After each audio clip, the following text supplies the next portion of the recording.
Hello students, in this video we are doing random access methods. So what is random access? It is also called contention methods. In this method, no station is superior to another station and none is assigned the control over another. Means कोई station किसी तो superior नहीं ਹੁੰਦਾ, किसी ਦੀ priority ਵੱਧ ਨਹੀਂ ਹੁੰਦੀ और ਕਿਸੇ station ਦਾ ਕਿਸੇ ਦੇ ਉੱਪਰ control नहीं ਹੁੰਦਾ. No station permits or does not permit another station to send. At each instance, a station that has data to send uses a procedure defined by protocol to make a decision on whether or not to send.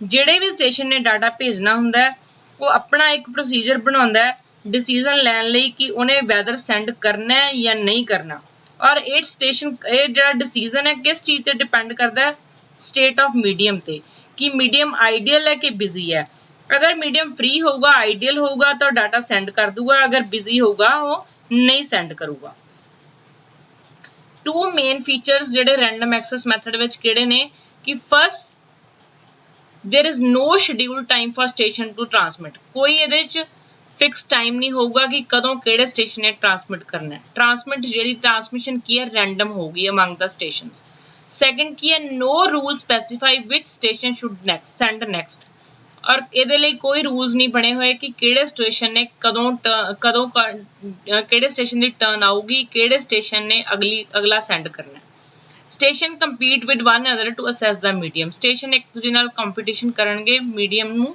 ਲੈਣ ਲਈ ਤਾਂ ਉਹਦੇ ਵਿੱਚ ਹੀ ਸਭ ਤੋਂ ਪਹਿਲਾ protocol ਹੈ ਜਿਹੜਾ ਰੈਂਡਮ ਐਕਸੈਸ ਪ੍ਰੋਟੋਕੋਲ ਹੈ ALOHA is family of contention protocol Contention is a media access method that is used to share a broadcast medium. In contention, any computer in a network can transmit data at any time. Contention ਦੇ ਵਿੱਚ ਕੀ ਹੁੰਦਾ ਕੋਈ ਵੀ computer network ਦੇ ਵਿੱਚ ਜਿਹੜਾ ਹੈਗਾ ਉਹ transmission ਕਰ ਸਕਦਾ ਹੈ ਕਿਸੇ ਟਾਈਮ ਤੇ ਵੀ. Aloha Net solution was to allow each client to send its data without controlling when it was sent. Aloha ਜਿਹੜਾ ਪ੍ਰੋਟੋਕੋਲ ਹੈ ਇਹਦੇ ਵਿੱਚ ਕੋਈ ਵੀ ਕਲਾਇੰਟ ਡਾਟਾ ਸੈਂਡ ਕਰ ਸਕਦਾ ਹੈ ਕਿਸੇ ਦਾ ਕਿਸੇ ਤੇ ਕੰਟਰੋਲ ਨਹੀਂ ਹੁੰਦਾ ਔਰ ਜਿਹੜੀ ਜਦੋਂ ਡਾਟਾ ਆਪਾਂ ਸੈਂਡ ਕਰਦੇ ਹਾਂ ਰਿਸੀਵਰ ਤੋਂ ਆਪਾਂ ਨੂੰ ਐਕਨੋਲੇਜਮੈਂਟ ਆਉਂਦੀ ਆ ਐਕਨੋਲੇਜਮੈਂਟ ਆ ਗਈ ਇਹਦਾ ਮਤਲਬ ਫਰੇਮ ਸਕਸੈਸਫੁਲੀ ਸੈਂਡ ਹੋ ਗਿਆ ਪਹੁੰਚ ਗਿਆ ਔਰ ਅਗਰ ਫਰੇਮ ਨਹੀਂ ਪਹੁੰਚਦਾ ਕੋਲਾਈਡ ਹੋ ਜਾਂਦਾ ਫਰੋਮ ਫਰੇਮ ਤਾਂ ਰੀਟ੍ਰਾਂਸਮਿਸ਼ਨ ਹੁੰਦੀ ਹੈ ਤਾਂ ਜਿਹੜਾ ਹੈਗਾ ਤੁਹਾਨੂੰ ਜਿਹੜਾ ਹੈਗਾ ਦੁਬਾਰਾ ਤੋਂ ਫਰੇਮ ਜਿਹੜਾ ਸੈਂਡ ਕੀਤਾ ਜਾਊਗਾ The Aloha Net solution was to allow each client to send its data without controlling her client ਜਿਹੜਾ ਹੈਗਾ data ਭੇਜੂਗਾ when it was sent with an acknowledgement retransmission scheme used to deal with collision ਅਗਰ collision ਆ ਜਾਂਦੀ ਹੈ ਤਾਂ ਕੀ ਹੈ transmission ਦੁਬਾਰਾ ਹੋਊਗੀ means retransmission ਹੋਏਗੀ diagram ਜਿਹੜੀ show ਕਰ ਰਹੀ ਹੈ basic idea behind Aloha ਆ hub ਹੈ ਤੁਹਾਡਾ ਇਹਦੇ ਤੋਂ data ਜਿਹੜਾ ਹੈਗਾ send ਹੋ ਰਿਹਾ ਆ ਸਾਰੇ clients ਨੇ और ਜਿਹੜੇ ਹੈਗੇ ਆ ਦੋ ਫ੍ਰੀਕੁਐਂਸੀਜ਼ ਇਹਦੇ ਯੂਜ਼ ਹੋ ਰਹੀਆਂ ਡਿਫਰੈਂਟ ਟੂ ਫ੍ਰੀਕੁਐਂਸੀਜ਼ ਯੂਜ਼ ਹੋ ਰਹੀਆਂ ਮੀਡੀਅਮ ਸੇਮ ਹੈ ਜਿਹੜੀ ਹੈਗੇ ਹੱਬ ਨੇ ਜਦੋਂ ਡਾਟਾ ਕਲਾਇੰਟਸ ਨੂੰ ਭੇਜਣਾ ਹੈ ਤਾਂ ਆਊਟਬਾਉਂਡ ਚੈਨਲ ਯੂਜ਼ ਕਰ ਰਿਹਾ ਜਦੋਂ ਕਲਾਇੰਟਸ ਨੇ ਹੱਬ ਨੂੰ ਡਾਟਾ ਭੇਜਣਾ ਹੈ ਤਾਂ ਜਿਹੜੀ ਡਾਊਨਸਟ੍ਰੀਮ ਚੈਨਲ ਯੂਜ਼ ਹੋ ਰਿਹਾ ਮੀਡੀਅਮ ਸੇਮ ਹੈ ਬਟ ਫ੍ਰੀਕੁਐਂਸੀਜ਼ ਕੀ ਨੇ ਡਿਫਰੈਂਟ ਨੇ ਇਹੀ ਚੀਜ਼ ਅੱਗੇ ਜਿਹੜੀ ਹੈਗੀ ਹੈ ਇਹ ਵਾਲੀ ਸਲਾਈਡ ਇਹਦੇ ਵਿੱਚ ਐਕਸਪਲੇਨ ਕੀਤੀ ਹੋਈ ਹੈ two distinct frequencies are used The hub machine broadcast packet to everyone on the outbound channel. Hub machine ने जो broadcasting करनी है तो outbound channel use करूँगा. Various client machine sending data packet to hub. Client machine ने data packets भेजने hub नु तो inbound channel use करूँगा. If data was received correctly, अगर data receive हो गया correctly तो short acknowledgement packet ਜਿਹੜਾ ਹੈਗਾ was sent to client.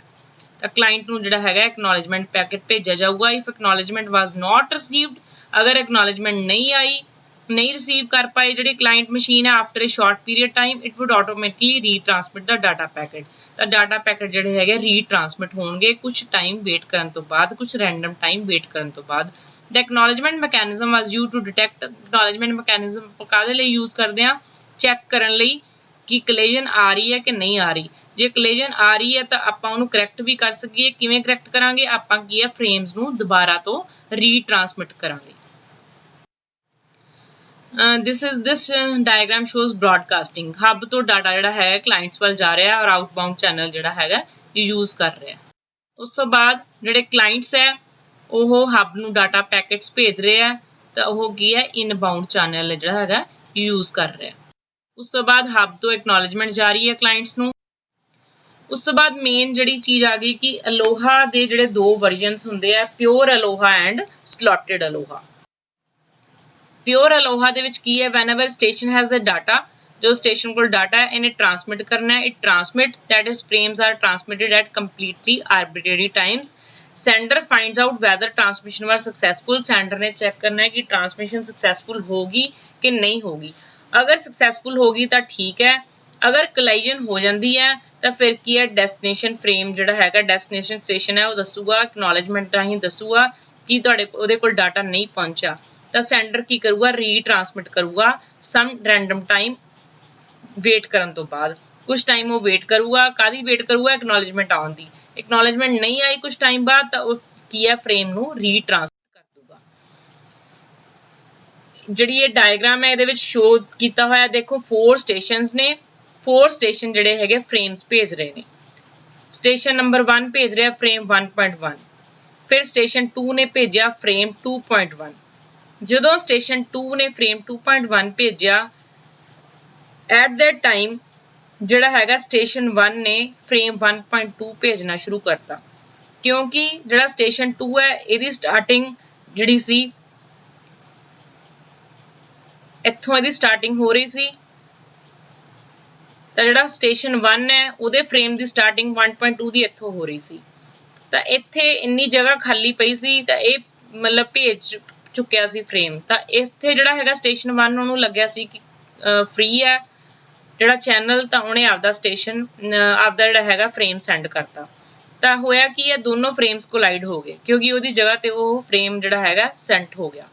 ਇਵੇਂ ਸਟੇਸ਼ਨ 2 ਨੇ ਭੇਜਿਆ ਫਰੇਮ 3.1, ਸਟੇਸ਼ਨ 4 ਨੇ ਭੇਜਿਆ, ਫਿਰ ਸਟੇਸ਼ਨ 2 ਨੇ ਫਿਰ ਫਰੇਮ 2.2 ਭੇਜਿਆ, ਫਿਰ ਸਟੇਸ਼ਨ 4 ਨੇ ਫਰੇਮ 4.2 ਭੇਜਿਆ। ਤਾਂ ਜਿਹੜੇ ਸਾਰੇ ਫਰੇਮਸ ਹੈਗੇ ਕੀ ਹੋ ਗਏ ਆਪਸ ਚ ਕੀ ਹੋ ਗਏ ਕੋਲਾਈਡ ਹੋ ਗਏ। ਸਿਰਫ 2 frames, only 2 frames ਜਿਹੜੇ successfully sent ਹੋਏ, frame 1.1 and frame 3.2। ਇਹੀ ਜਿਹੜੀ ਡਾਇਗਰਾਮ ਆਪਾਂ ਕਰੀ ਪਹਿਲਾਂ ਇਹਦੀ ਮੈਂ ਐਕਸਪਲੇਨੇਸ਼ਨ ਇਸ ਜਿਹੜੀ ਹੈਗੀ ਹੈ ਸਲਾਈਡ ਦੇ ਵਿੱਚ ਲਿਖੀ ਹੋਈ ਹੈ। there are 4 station that content with each other, ਜਿਹੜੇ 4 ਸਟੇਸ਼ਨ ਹੈ ਆਪਸ ਦੇ ਵਿੱਚ ਚੈਨਲ ਨੂੰ ਜਿਹੜੀ ਸ਼ੇਅਰ ਕਰਨ ਦੀ ਜਿਹੜੀ ਹੈਗੀ ਹੈ ਐਕਸੈਸ ਕਰਨ ਦੀ ਕੋਸ਼ਿਸ਼ ਕਰ ਰਹੇ ਆ। some of these frames collide, ਉਹਨਾਂ ਚੋਂ ਕੁਝ ਫਰੇਮਸ ਕੋਲਾਈਡ ਹੋ ਗਏ ਤੇ ਜਿਹੜੇ ਸਿਰਫ ਜਿਹੜੇ ਹੈਗੇ 2 ਫਰੇਮਸ ਫਰੇਮ 1.1 ਐਂਡ ਫਰੇਮ 3.2 ਜਿਹੜੇ ਸਕਸੈਸਫੁਲੀ ਸੈਂਟ ਹੋਏ ਆ। ਈਵਨ ਇਫ 1 ਬਿਟ, ਅਗਰ ਇੱਕ ਬਿਟ ਵੀ ਆਪਸ ਚ ਕੋਐਗਜ਼ਿਸਟ ਕਰ ਜਾਂਦੀ ਹੈ ਤਾਂ ਜਿਹੜੇ ਫਰੇਮਸ ਕੀ ਹੈ ਕੋਲਾਈਡ ਹੋ ਜਾਂਦੇ ਆ ਦੋ ਐਂਡ ਬੋਥ ਵਿਲ ਡਿਸਟਰੋਏ, ਦੋਨੋਂ ਡਿਸਟਰੋਏ ਹੋ ਜਾਂਦੇ ਆ। ਤਾਂ ਆਪਾਂ ਨੂੰ ਕੀ ਕਰਨਾ ਪੈਂਦਾ, ਰੀਸੈਂਡ ਕਰਨਾ ਪੈਂਦਾ ਫਰੇਮਸ ਨੂੰ that have been destroyed, ਜਿਹੜੇ ਉਸ ਟਾਈਮ ਤੇ ਡਿਸਟਰੋਏ ਹੋਏ ਆ। when a station sends a frame it expect the receiver, ਜਦੋਂ ਵੀ ਕੋਈ ਸਟੇਸ਼ਨ ਸੈਂਡ ਕਰਦਾ ਫਰੇਮ ਉਹ ਰਿਸੀਵਰ ਤੋਂ ਐਕਨੋਲੇਜਮੈਂਟ ਐਕਸੈਪਟ ਕਰਦਾ ਹੈ। ਉਹ ਐਕਸਪੈਕਟ ਕਰਦਾ ਕਿ ਐਕਨੋਲੇਜਮੈਂਟ ਉਹਨੂੰ ਨਾਲ ਦੀ ਨਾਲ ਮਿਲ ਜਾਵੇ। ਅਗਰ ਐਕਨੋਲੇਜਮੈਂਟ ਨਹੀਂ ਆਉਂਦੀ ਕੁਝ ਟਾਈਮ ਪੀਰੀਅਡ ਬਾਅਦ, ਜੋ ਟਾਈਮ ਪੀਰੀਅਡ ਉਹਨਾਂ ਨੇ ਫਿਕਸ ਕੀਤਾ ਹੁੰਦਾ ਵੀ ਇੰਨੀ ਦੇਰ ਬਾਅਦ ਐਕਨੋਲੇਜਮੈਂਟ ਆਉਣੀ ਚਾਹੀਦੀ ਹੈ, ਅਗਰ ਐਕਨੋਲੇਜਮੈਂਟ ਨਹੀਂ ਆਉਂਦੀ ਤਾਂ ਸਟੇਸ਼ਨ ਐਜ਼ਿਊਮ ਕਰ ਲੈਂਦਾ ਕਿ ਫਰੇਮ ਡਿਸਟਰੋਏ ਹੋ ਚੁੱਕਾ ਹੈ, ਤਾਂ ਉਹ ਨਾਲ ਦੀ ਨਾਲ ਕੀ ਹੈ ਸਟੇਸ਼ਨ ਫਰੇਮ ਰੀਸੈਂਡ ਕਰ ਦਿੰਦਾ ਹੈ। A collision involves 2 or more station, collision ਦੇ ਵਿੱਚ 2 ਜਾਂ 2 ਤੋਂ ਜ਼ਿਆਦਾ ਸਟੇਸ਼ਨ ਹੋ ਸਕਦੇ ਆ।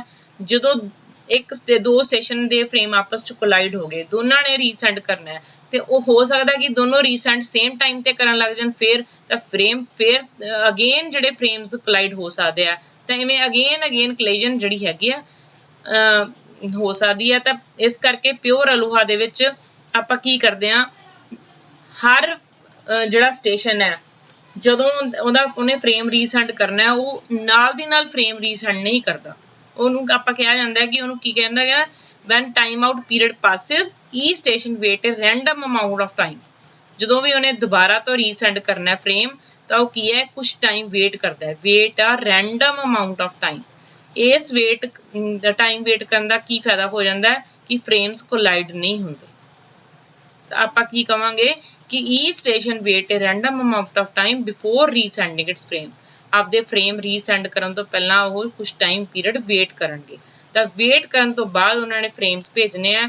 ਇਸ ਰੈਂਡਮਨੈਸ ਨਾਲ ਥੋੜੀ ਜੀ ਜਿਹੜੀ ਕੋਲੀਜਨ ਹੈਗੀ ਆ ਅਵੋਇਡ ਹੋ ਜਾਂਦੀ ਹੈ। ਇਸ ਟਾਈਮ ਪੀਰੀਅਡ ਨੂੰ ਆਪਾਂ ਕਹਿੰਦੇ ਕੀ ਆ back of time TB। Pure Aloha ਦੇ ਵਿੱਚ ਸੈਕੰਡ ਮੈਥਡ ਕੀ ਹੈ ਤੁਹਾਡੀ ਕੰਜੈਸ਼ਨ ਕੰਟਰੋਲ ਕਰਨ ਦਾ। ਇਹਦੇ ਵਿੱਚ ਕੀ ਕਰਦੇ ਆ ਆਪਾਂ ਮੈਕਸਿਮਮ ਨੰਬਰ ਆਫ ਰੀ ਟ੍ਰਾਂਸਮਿਸ਼ਨ ਤੋਂ ਬਾਅਦ ਸਟੇਸ਼ਨ ਗਿਵ ਅਪ ਕਰ ਦਿੰਦਾ ਹੈ। ਮੀਨਸ ਕਿ ਆਪਾਂ ਇੱਕ ਵਾਰ ਰੀਟ੍ਰਾਂਸਮਿਟ ਕੀਤਾ ਫਿਰ ਕੋਲਾਈਡ ਹੋ ਗਿਆ, ਫਿਰ ਰੀਟ੍ਰਾਂਸਮਿਟ ਕੀਤਾ ਫਿਰ ਕੋਲਾਈਡ ਹੁੰਦਾ। ਆਪਾਂ ਉਹਦਾ ਇੱਕ ਜਿਹੜਾ ਹੈਗਾ ਉਹਦੀਆਂ ਨੰਬਰ ਆਫ ਅਟੈਂਪਟਸ ਜਿਹੜੀਆਂ ਫਿਕਸ ਕਰ ਦਿੰਦੇ ਆ ਕਿ k ਅਟੈਂਪਟਸ ਤੋਂ ਬਾਅਦ ਤੁਸੀਂ ਦੁਬਾਰਾ ਜਿਹੜਾ ਹੈਗਾ ਰੀਟ੍ਰਾਂਸਮਿਟ ਨਹੀਂ ਕਰਨਾ, ਫਿਰ ਸਟੇਸ਼ਨ ਗਿਵ ਅਪ ਕਰ ਦਿੰਦਾ ਹੈ, ਮੀਨਸ ਕਿ ਛੱਡ ਦਿੰਦਾ ਹੈ ਔਰ ਟਰਾਈ ਲੇਟਰ ਕੁਛ ਥੋੜੀ ਦੇਰ ਬਾਅਦ ਦੁਬਾਰਾ ਟਰਾਈ ਕਰੂਗਾ। k ਆਪਾਂ ਮੈਕਸਿਮਮ ਮੋਸਟਲੀ ਲੈਂਦੇ ਆ 15 ਕਿ 15 ਅਟੈਂਪਟਸ ਤੋਂ ਬਾਅਦ ਵੀ ਰੀਟ੍ਰਾਂਸਮਿਟ ਕਰਨ ਤੇ ਤੁਹਾਡਾ ਫਰੇਮ ਨਹੀਂ ਪਹੁੰਚ ਰਿਹਾ, ਫਿਰ ਵਾਰ-ਵਾਰ ਕੋਲਾਈਡ ਹੋ ਰਿਹਾ ਤਾਂ ਆਪਾਂ ਕੀ ਕਰਾਂਗੇ ਸਟੇਸ਼ਨ ਗਿਵ ਅਪ ਕਰ ਦੂਗਾ, ਮੀਨਸ ਕਿ ਉਹ ਛੱਡ ਦੂਗਾ ਕਿ ਹੁਣ ਉਹਨੇ ਰੀਟ੍ਰਾਂਸਮਿਟ ਨਹੀਂ ਕਰਨਾ। ਇਹੀ ਚੀਜ਼ ਹੈਗੀ ਫਲੋ ਡਾਇਗਰਾਮ ਦੇ ਵਿੱਚ ਸਾਰੀ ਸ਼ੋ ਕੀਤੀ ਹੋਈ ਹੈ।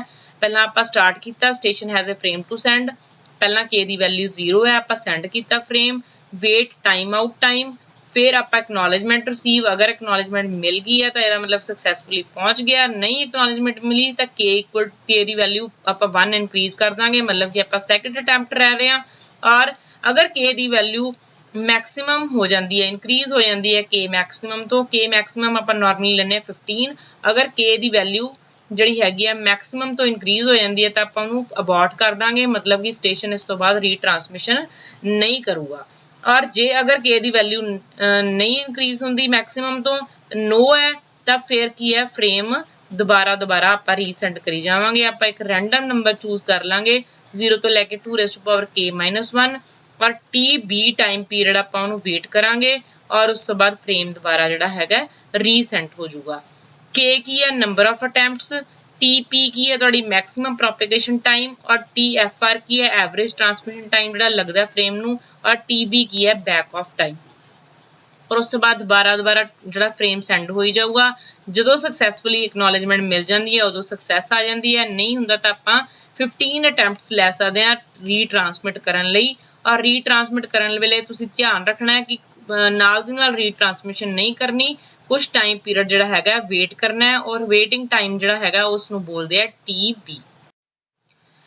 pure aloha ਜਿਹੜੀ ਹੈਗੀ ਹੈ analysis of pure aloha, for pure aloha the probability of successful transmission is e⁻²g, expected number of transmission ਇਹਦੇ ਵਿੱਚ ਕਿੰਨੀਆਂ ਹੁੰਦੀਆਂ e⁻²g, which means that small increase in channel load means ਕਿ ਜਿੰਨਾ ਵੀ ਥੋੜਾ ਜਿਹਾ ਵੀ ਚੈਨਲ ਤੇ ਲੋਡ ਇਨਕਰੀਜ਼ ਹੋਇਆ that is g can drastically reduce its performance, ਤਾਂ ਇਹਦੀ performance ਜਿਹੜੀ ਹੈਗੀ ਹੈ reduce ਹੋ ਜੂਗੀ। ਤਾਂ ਥਰੂਪੁੱਟ ਜਿਹੜੀ ਪਿਓਰ ਅਲੋਹਾ ਦੀ ਕੀ ਹੈ S = G into e⁻²g, maximum throughput S maximum = 0.184 when ਜਦੋਂ G ਦੀ ਵੈਲਿਊ ਤੁਹਾਡੀ 1/2 ਹੋਊਗੀ।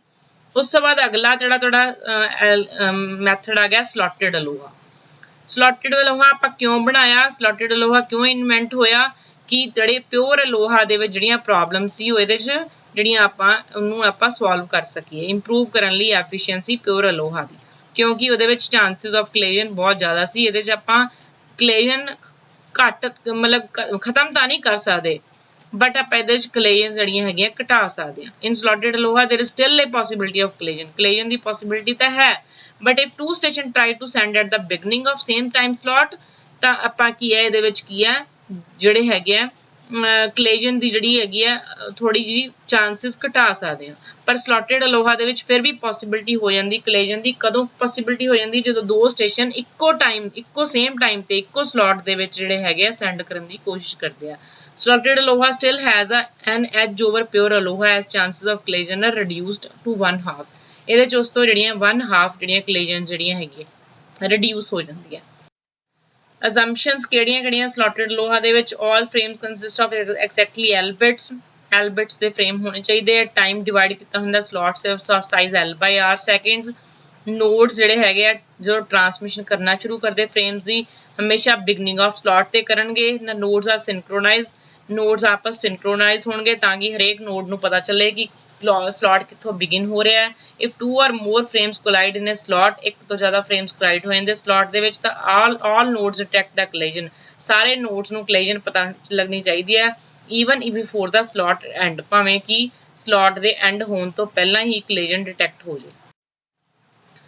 procedure for slotted aloha, while there is a new frame A, ਆਪਾਂ ਇੱਕ ਨਵਾਂ frame A send ਕਰਨਾ ਹੈ। send frame A at slot boundary, boundary ਤੇ ਆਪਾਂ ਸੈਂਡ ਕਰਾਂਗੇ, ਵੇਟ ਕਰਾਂਗੇ ਐਕਨੋਲੇਜਮੈਂਟ ਦੀ। If after some time acknowledgement ਨਹੀਂ ਆਉਂਦੀ ਤਾਂ successful transmission, if after some time acknowledgement receive ਹੋ ਜਾਂਦੀ ਹੈ ਤਾਂ ਸਕਸੈਸਫੁਲ ਟਰਾਂਸਮਿਸ਼ਨ ਹੋਗੀ ਤੁਹਾਡੇ ਫਰੇਮ ਦੀ। ਇਫ ਦੀ ਜੇ ਕਲੇਜਨ, ਅਗਰ ਕਲੇਜਨ ਹੋਲੀ ਹੈ ਤਾਂ ਇਹਦਾ ਮਤਲਬ ਨੋਡ ਡਿਟੈਕਟ ਕਰਦਾ ਕਲੇਜਨ ਨੂੰ before the end of slot, slot ਦੇ ਐਂਡ ਹੋਣ ਤੋਂ ਪਹਿਲਾਂ ਹੀ ਡਿਟੈਕਟ ਹੋ ਜਾਂਦੀ ਹੈ ਕਲੇਜਨ।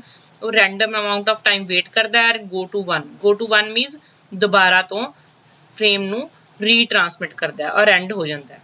The node transmit its frame in each subsequent slot, ਹਰੇਕ ਨੋਡ ਨੇ ਆਪਦਾ ਫਰੇਮ ਨੂੰ ਰੀਟਰਾਂਸਮਿਟ ਕਿੱਥੇ ਕਰਨਾ ਹੈ, ਆਪਦੇ ਸਲੋਟ ਦੇ ਵਿੱਚ, with probability p until the frame is transmitted without a collision। ਉਨੀ ਦੇਰ ਤੱਕ ਕਰੀ ਜਾਣਾ ਫਰੇਮ ਨੂੰ ਰੀਟਰਾਂਸਮਿਟ ਜਿੰਨੀ ਦੇਰ ਤੱਕ ਕਲੇਜਨ ਜਿਹੜੀ ਹੈਗੀ ਆ ਉਹ ਖਤਮ ਨਹੀਂ ਹੋ ਜਾਂਦੀ। ਆ ਤੁਹਾਡੇ ਫਰੇਮਸ ਸੈਂਡ ਕੀਤੇ ਹੋਏ ਆ ਸਲੋਟਡ ਲੋਹਾ ਦੇ ਵਿੱਚ, station 1, station 2, station 3 and station 4। ਦੇਖੋ ਇਹਦੇ ਵਿੱਚ ਉਹਦੇ 'ਚ ਆਪਣਾ ਕੰਟੀਨਿਊਸ ਟਾਈਮ ਸੀਗਾ, ਪਰ ਇਹਦੇ ਵਿੱਚ ਆਪਾਂ ਸਲੋਟ ਵਿੱਚ ਡਿਵਾਈਡ ਕਰ ਲਿਆ। ਪਹਿਲਾ ਸਲੋਟ ਹੈ, ਫਿਰ ਸਟੇਸ਼ਨ 2 ਨੇ ਅਗਲੇ ਸਲੋਟ 'ਚ ਡਾਟਾ ਭੇਜਿਆ, ਸਟੇਸ਼ਨ ਜਿਹੜਾ ਫਰੇਮ 1.2 ਹੈ ਨੈਕਸਟ ਸਲੋਟ ਦੇ ਵਿੱਚ ਜਾ ਰਿਹਾ ਹੈ, ਪਰ ਸਟੇਸ਼ਨ 3 ਨੇ ਸੇਮ ਸਲੋਟ 'ਚ ਭੇਜਤਾ, ਸਟੇਸ਼ਨ 4 ਨੇ ਵੀ ਸੇਮ ਸਲੋਟ 'ਚ ਭੇਜਤਾ। ਇਹਦੇ ਨਾਲ ਆਹ ਵਾਲੇ ਫਰੇਮਸ ਜਿਹੜੇ ਹੈਗੇ ਕੋਲਾਈਡ ਹੋ ਗਏ। ਇਹਦੇ 'ਚ 4 ਫਰੇਮਸ ਜਿਹੜੇ ਹੈਗੇ ਆ ਸਕਸੈਸਫੁਲੀ ਸੈਂਡ ਹੋ ਗਏ, ਬਾਕੀ ਜਿਹੜੇ 4 ਫਰੇਮਸ ਆ ਉਹ ਕੋਲਾਈਡ ਹੋ ਗਏ। ਪਰ ਜਿਹੜਾ ਸਲੋਟਡ ਲੋਹਾ ਸੀ ਉਹਦੇ ਸਿਰਫ 2 ਫਰੇਮਸ ਹੀ ਸਕਸੈਸਫੁਲੀ ਅਰਾਈਵ ਹੋਏ ਸੀ, ਇਹਦੇ 'ਚ 4 ਫਰੇਮਸ ਹੋਏ ਆ। ਇਹਦਾ ਮਤਲਬ ਇਹਦੀ ਜਿਹੜੀ ਹੈਗੀ ਆ ਚਾਂਸਿਸ ਆਫ ਕਲੇਜਨ ਘੱਟ ਨੇ pure ALOHA. Throughput of slotted ALOHA, probability of no collision is given by p equal to a raised power minus g। Throughput s ਜਿਹੜੀ ਹੈਗੀ ਕਿਵੇਂ ਕੈਲਕੂਲੇਟ ਕਰਨੀ ਹੈ, ਆਪਾਂ s equal to g into p0, p0 ਤੁਹਾਡਾ ਹੈਗਾ e raised power minus g, ਤੇ maximum throughput ਜਿਹੜੀ ਸਲੋਟਡ ਲੋਹਾ ਦੀ ਤੁਹਾਡੀ ਆ ਗਈ s maximum equal to 1 over e means ਕਿ 0.368। ਡਿਫਰੈਂਸਿਸ ਕੀ ਹੈ ਪਿਓਰ ਅਲੋਹਾ ਸਲੋਟਡ ਲੋਹਾ ਦੇ ਵਿੱਚ? ਪਿਓਰ ਅਲੋਹਾ ਨੂੰ ਕਿਹਨੇ ਇੰਟਰੋਡਿਊਸ ਕੀਤਾ ਸੀ? ਨਾਰਮਨ ਨੇ 1970 ਵਿੱਚ। ਸਲੋਟਡ ਲੋਹਾ ਇੰਟਰੋਡਿਊਸ ਕੀਤਾ ਰੋਬਰਟਸ ਨੇ 1972। ਪਿਓਰ ਅਲੋਹਾ ਦੇ ਵਿੱਚ ਜਦੋਂ ਸਟੇਸ਼ਨ ਡਾਟਾ ਸੈਂਡ ਕਰਦਾ ਹੈ, when the station has data to send, it transmitted without waiting, whereas in slotted aloha user wait करता है till the next time slot begin to transmit the data, अगले slot ਦੀ wait करता है। in pure aloha time is continuous, ਤੇ slotted aloha ਦੇ ਵਿੱਚ time ਜਿਹੜਾ ਹੈ discrete ਹੈ, means divided ਹੈ slots ਦੇ ਵਿੱਚ। pure aloha ਦੀ ਜਿਹੜੀ probability ਹੈ successful transmission the it is s equal to g into e raised power minus 2g, ਪਰ slotted aloha ਦੀ ਕੀ ਹੈ s equal to g into e raised power minus g। time ਜਿਹੜਾ ਹੈਗਾ sender ਤੇ receiver the pure aloha is not globally synchronized, where time of sender and receiver is in slotted aloha is globally synchronized। maximum throughput occurs at g equal to 1/2, which is 18%, where maximum throughput occurs at g equal to 1, which is 37%। Thanks.